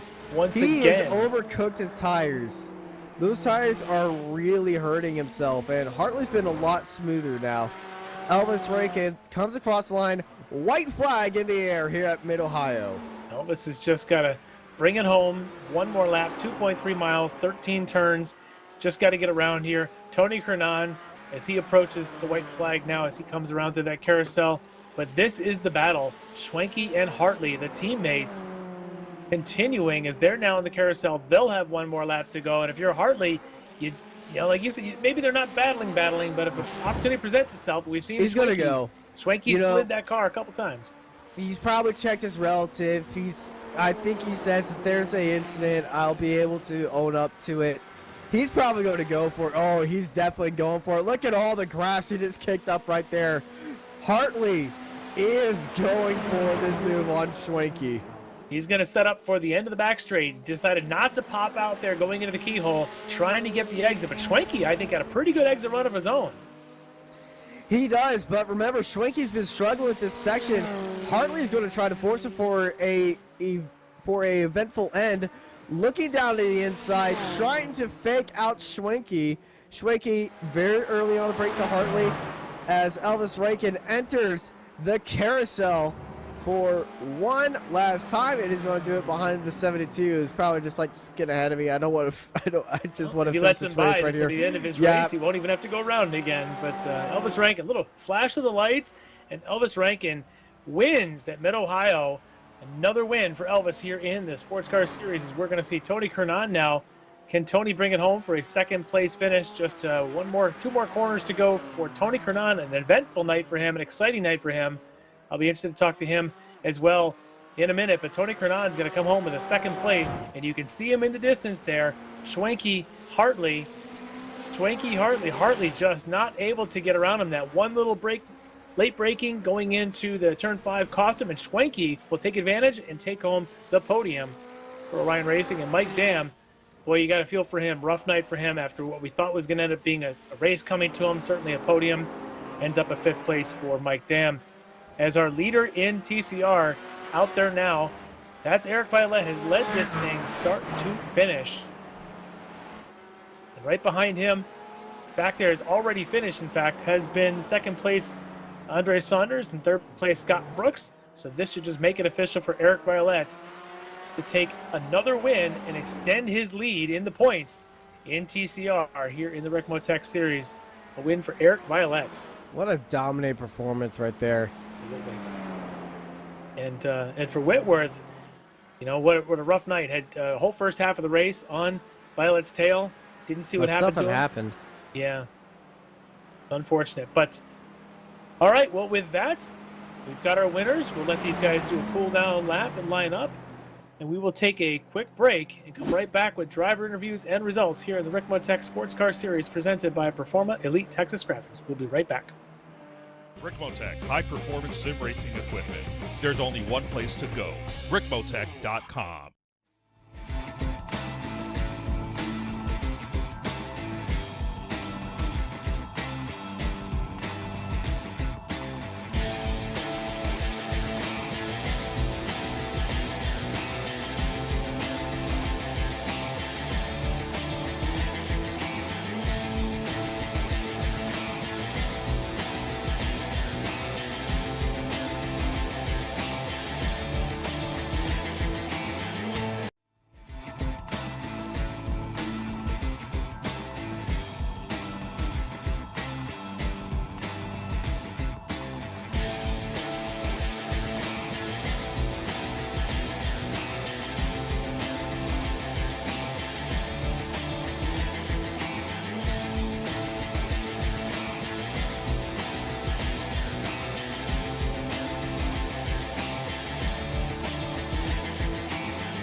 Ricmotech high-performance sim racing equipment. Whether you're just looking to have fun, train for race day, or become a serious esports competitor, Ricmotech has you covered. Hundreds of name brand parts. Support from experts that love sim racing. Trusted by the pros. There's only one place to go, ricmotech.com. And welcome back to the Ricmotech Sports Car Series from Mid-Ohio, as we have got our 2 class winners currently sitting right there at the starter stand on the front straight, and that would be Elvis Rankin and Eric Violet from GT4 and TCR. And what a race we had here tonight in these 2 fields. Not the biggest fields, but definitely had some excitement here, Austin. A lot of excitement and a very entertaining race that they brought both of us. Both with strategy and a few incidents here and there. We'll get on to talk with Elvis right there, but let's talk to one of our TCRs first. Eric Violet winning ahead of Andre Saunders, who I believe that's his first podium. It might be, yeah. And with Scott Brooks as well, getting their first podium. And they're followed by Brandon Whitworth and Jay Shallington. And Eduardo and John did not take the start. So the TCRs, that is your finishing position. Over to you with the GT4s. All right, and the GT4s leading most of the way. Elvis Rankin taking the win here tonight by about 20 seconds over Tony Kernan, who had quite the eventful night tonight. Great drive for him to come in second in the Kernan Motorsports team. And Travis Schwenke able to hold off the teammates. Schwenke taking the 3rd spot on the podium for the Orion Racing, just ahead of teammate Robert Hartley. And then ahead of the other teammate, Mike Dam. Had a bit of a rough night for him. Going to go home in 5th. In 6th place could be Jeff Jacobs in the StreetSurvival.org entry. Russ Ruddock in the Flying Tortoise Motorsports. He'll be in 7th. David Payton in the D2D E-Racing. He was 8th. Bobby Childs, we talked to him a little bit earlier. He was 9th, also in D2D E-Racing. So we've seen our results. Let's talk to a couple of our winners here tonight. And Austin, let's go and talk to Eric Violet, our winner in TCR. Yeah, I'm standing by with Eric right now. Eric, hey, how you doing, buddy? How's that race? I don't know. I got mixed feelings about it. Well, hey, you could say your mixed feelings right now. What's so mixed up about it, and how you feeling overall, and what's anything you can improve on or share your thoughts? Well, it was unfortunate that the participation was low tonight, especially for sorry, someone's talking on the other channel. Stick in a Um, bio. but anyway, the participation for a 75-minute race of all the races for us to have the low participation, yeah, it just spread out the field too much. You know, if it was a 60, that's one thing, but being a 75-minute race, it was just unfortunate. Some people just yeah, I don't know, had issues or what. I know one of my teammates couldn't make it tonight. I mean, he had some personal stuff going on, and there was two other people that were fairly quick. Would have given Brandon and I a run for our money. Looks like they joined practice. I don't know. Looked at the times and bailed. I don't know what was going on there. So And I then mean, there's me, and I got dragged into here. Oh, that's I'm so in a thunderstorm.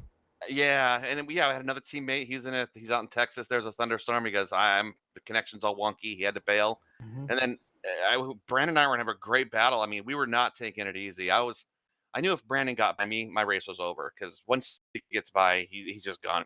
He was super smooth. And so I was just doing everything I could to keep him back there. I was going through all the, oops, sorry, I hit the mic, going through all the strategies in my head. You know, I was burning up my tires and he was probably saving his. I'm like, and he's not pitting. I was waiting for him to pit because as soon as he pitted, I knew it was going to cost him like a second on the out lap. I'm like, okay, if he pits first, I got the race. And he just wouldn't pit. I'm like, come on, pit. It's like 38 minutes. That's halfway. What are you doing? And I'm like, oh, man, he's not going to take tires. My race is done. And so it was going to be actually, I thought, pretty interesting. He pitted. I came out and he was 7-8 seconds behind me and I took tires. So I don't know what happened there. And I was looking, I'm like, he's blue. I'm like, he's a lap down. I don't know if he had it looks like the internet, something paused him for like 8 seconds and then reconnected him. So he was a lap down. So unfortunately, we just got all spread out. And I don't know what the broadcast was like tonight. I know you guys always do your best. Hopefully, you're able to keep it entertaining. I think Schwenke and Hartley had a good battle going there. I was watching the relative, and I'm like, oh, they got a good race. So hopefully the broadcast came through for you guys tonight. Yeah, and we had Bobby Charles join us for a little while too after his race ended. So we had a pretty fun broadcast. But you put on a pretty good show for us tonight too, Eric. If sorry, I saw somebody got disconnected. Sorry. Oh, it was probably Austin in the thunderstorm. If I was gonna say if Bobby was in the booth, then there's a party right there. So yeah, it was good. He's always fun. But Eric, what this does for you is give you another victory and does give you a pretty good points lead now. As you came into this about a 6-point advantage, you're going to walk away with a pretty big one. How you feeling going into the last 2 rounds? Pretty. I think you guys were asking me a couple races ago if I was comfortable. This is around the point where I'm starting to get a little comfortable. So I don't want to count the chickens before they hatch, but good points for D2D today. I think Brandon is still going to maintain second. I'd have to look at the points how they are. I forgot what his lead was over third, but overall, I mean D2D good for at least for the TCRs. Really good points day for us. So that was the good side. I know I started off really negative, but really good for us. And Pro Forma, Elite Texas Graphics. Unfortunately, Chris couldn't be here, but he's a really good sponsor. And of course, I'll thank you guys again. I know it was probably a tougher one today with everybody spread out, but thanks to you guys for putting this on. For putting it on the show, and Ricmotech for putting this on. So thank you guys. I probably taken enough time, but thank you very much. All right, thanks, Eric. Congratulations on the win. And we're actually going to talk now Andre Saunders, who finished second in this field, and I'm really interested to talk to him. So thank you to Eric and his win. But next up, we are going to talk to Andre Saunders.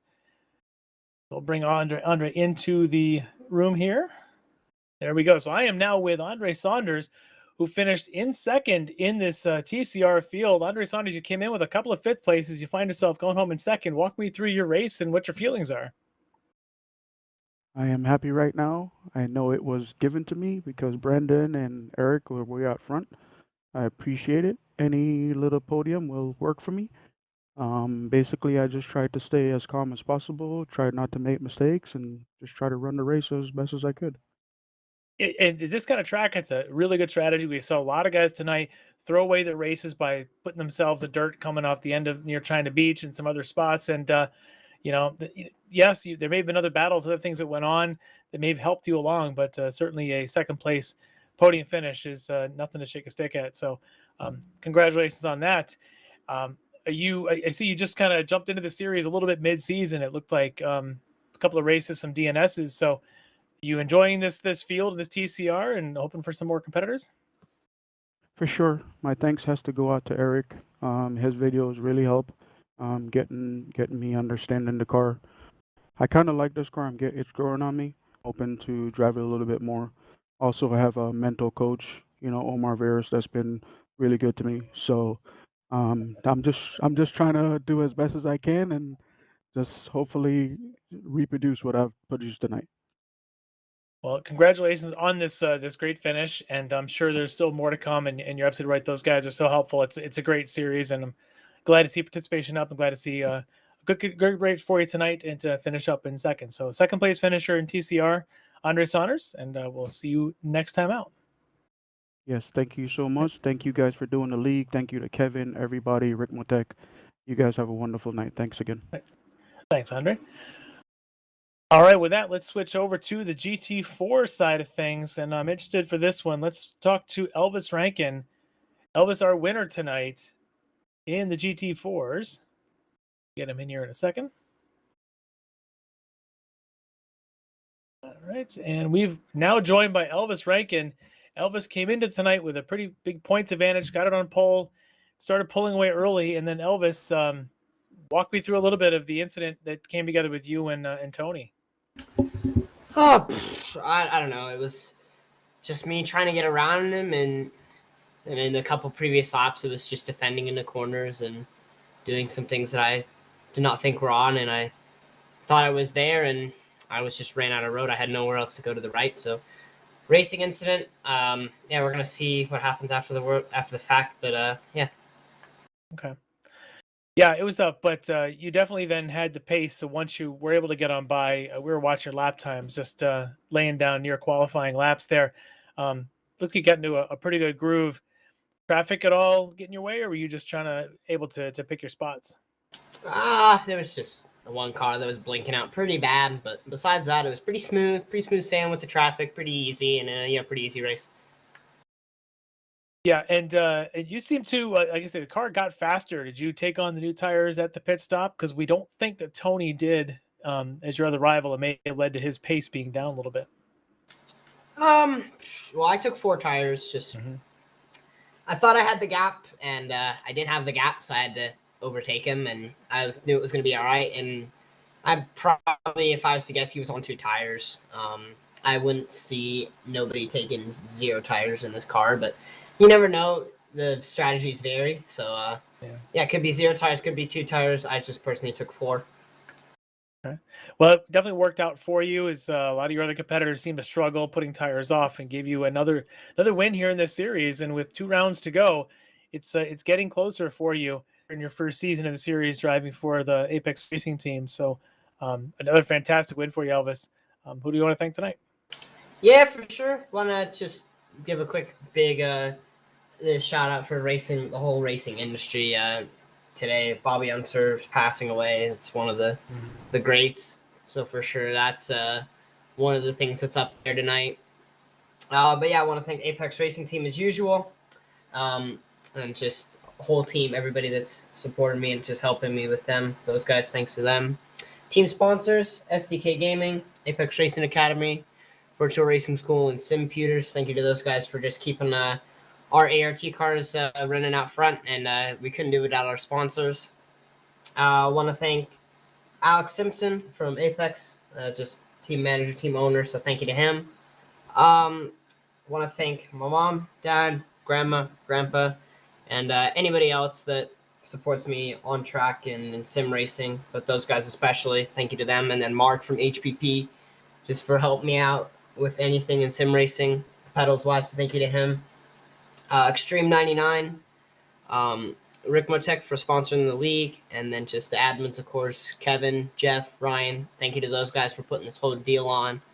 And then, of course, you guys at Apex Racing TV for broadcasting the whole race. Well, thank you, Elvis. And yeah, definitely a lot of folks to thank. And with your kind of speed, you've definitely had some help. But at the end of the day, you're the one with the wheel in your hands and racking up these wins. So great job again tonight. Looking forward to seeing you next week. Yeah, thank you.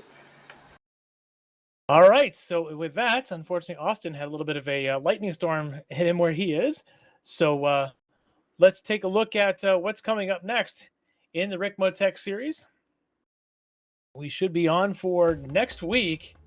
We are going to be at the Circle de la Sarthe for the extended 90-minute version of the World Challenge race. Don't miss that at all. And that will then be followed by 1 week later at Barber Motorsports Park for round 7 of the Sprint Series. And then we will move finally on the 24th in 2 weeks' time or 3 weeks' time. We will be at Watkins Glen, right back with the Sports Car Series on the Ricmotech series. So don't miss any of those. Definitely looking forward to all those rounds coming up. So tonight, I want to thank, of course, Austin Knight for joining us, and Greg Ginsberg will be back next week. And also want to thank Alex Simpson for his continued work here behind the scenes. And you have been watching the Ricmotech Sports Car Series presented by Proforma Elite Texas Graphics. And we will see you next week. Ricmotech, high-performance sim racing equipment. There's only one place to go, ricmotech.com.